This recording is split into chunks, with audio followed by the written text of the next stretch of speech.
So the original plan for this coming week was to trailer the Spyder out to Maggy Valley, North Carolina for the Maggy Valley Spyder Rally, which we had wanted to attend, along with a lot of other people.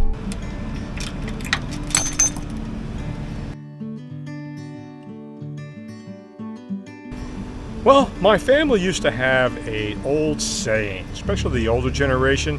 Whenever they would disclose a plan or something they wanted to do, they would always end it with saying, well, if the good Lord's willing and the creek don't rise.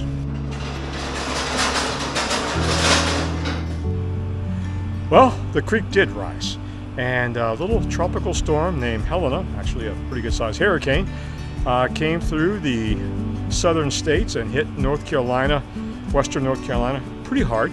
My sister-in-law lives in Asheville, North Carolina, which is not too far away from Maggy Valley, and the entire region has been significantly impacted to the point that we decided that we should pull the plug. Major interstates were closed because of a bridge being washed out, so it's going to be a while before they can get those things fixed. So we've decided to sit down and retool a fall trip, so that's what we're in the process of doing.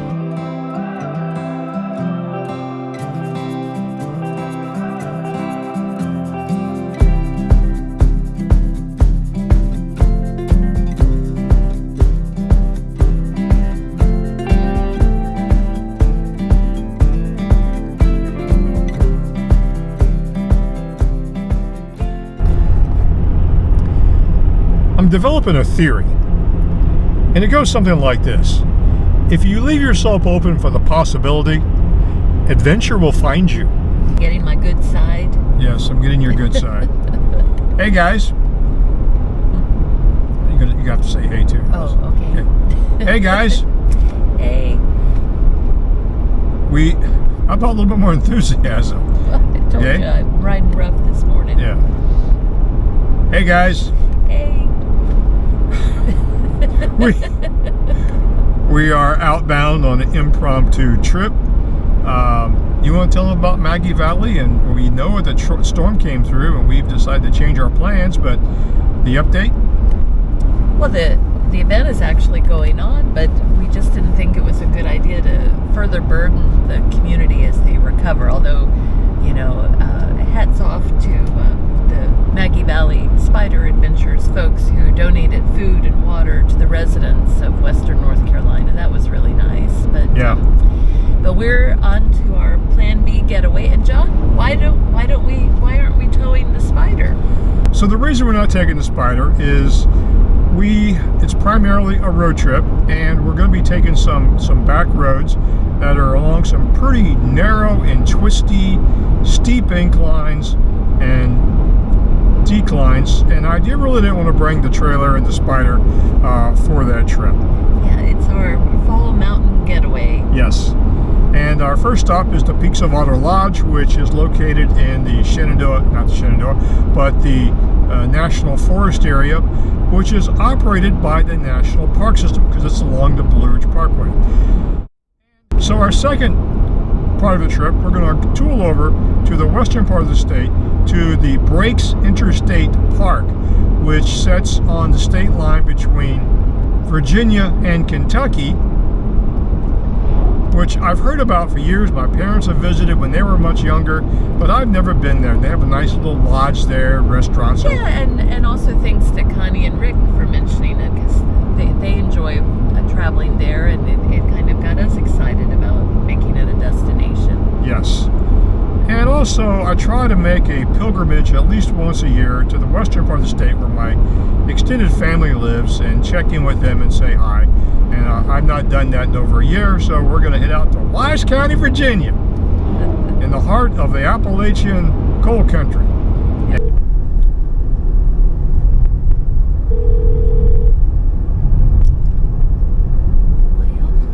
Thank you for calling Breaks Interstate Park.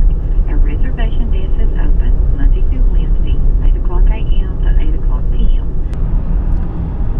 So I have my ringer turned off on my phone, and we have reservations at We had at Breaks Interstate Park, but because of the storm that came through, we got a message that I missed the call that they've canceled our reservations because they have to dedicate the rooms to utility workers. I get that. That's more important than us having a leisurely getaway. We're gonna come up here shortly and have some lunch, and then figure out a plan B and see what else has been. This would be Plan C.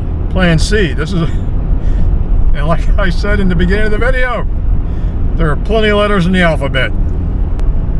So Miriam is over here scrambling, trying to find us a place to stay.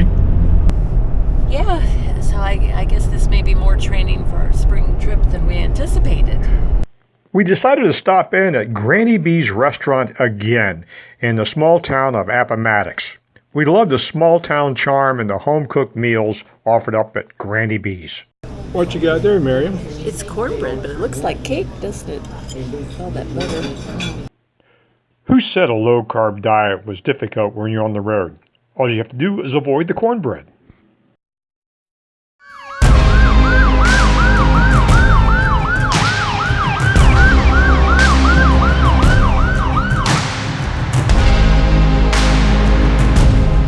Well, there's also an old saying that says, you don't have to chase adventure very hard.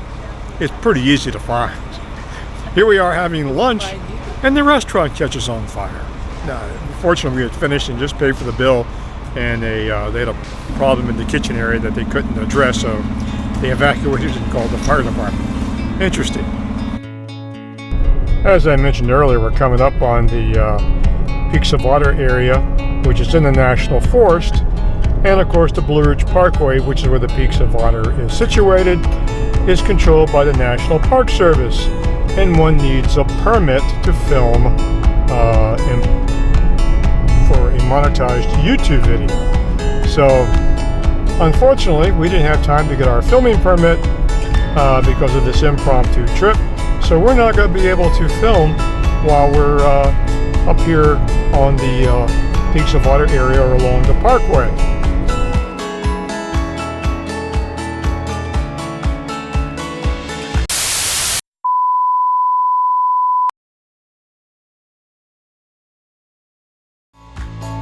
Good morning. We are up and out. Had a very pleasant stay up on the mountain at the Peaks of Otter. We slept 9 hours. Unheard of. A very soothing rainstorm came through the night. And Route 11 actually was the main north-south thoroughfare through the Shenandoah Valley prior to Interstate 81 being built. And even to this, I think today would be a good example if I can get some footage.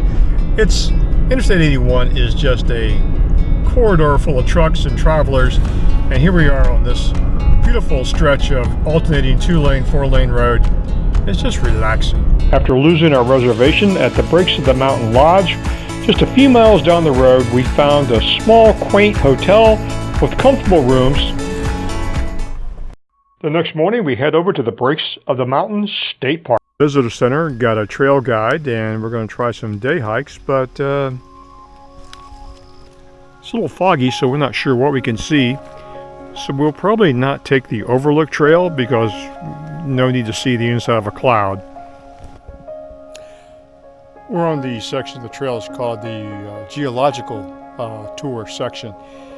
And it's interesting, my basic rudimentary understanding of geology is that this mountain range is actually older than the Rockies, older than the Himalayas.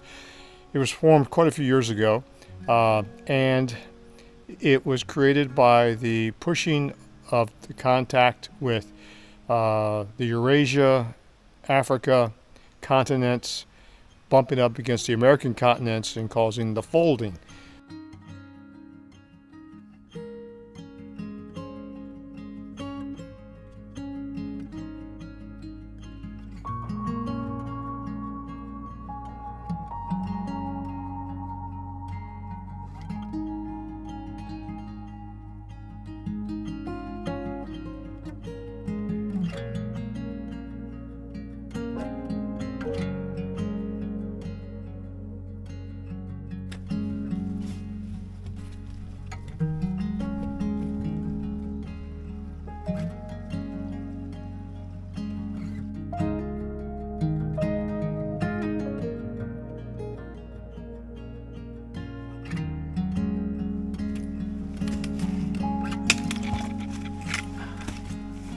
Easy, she said. Like a walk in the park, she said.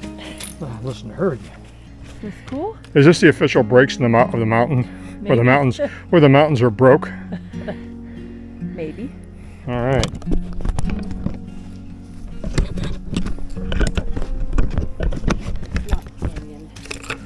Well, kind of.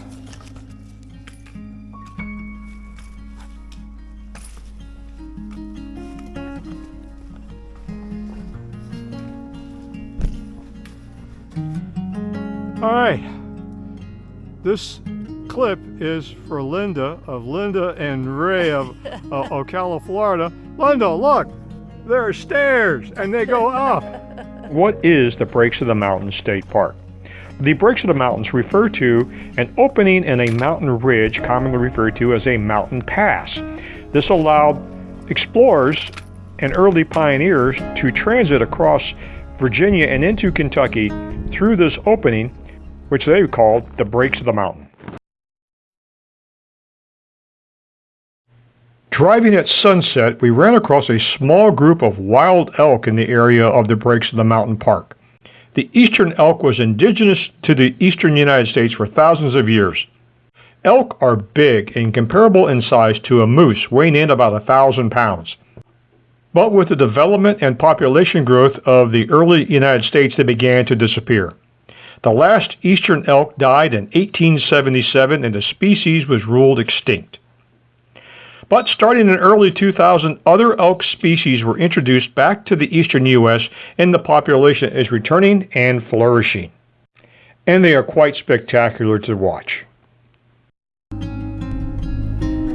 We complete our trip with a drive over to my mother's home of Wise County, Virginia to visit family. This is the heart of the Appalachian coal country, populated by the descendants of Scots-Irish immigrants. In my formidable years, I was lucky to be able to spend my summers here and develop my love for the outdoors and the unique culture of this area. I'm proud to say that much of who I am today is a result of these experiences.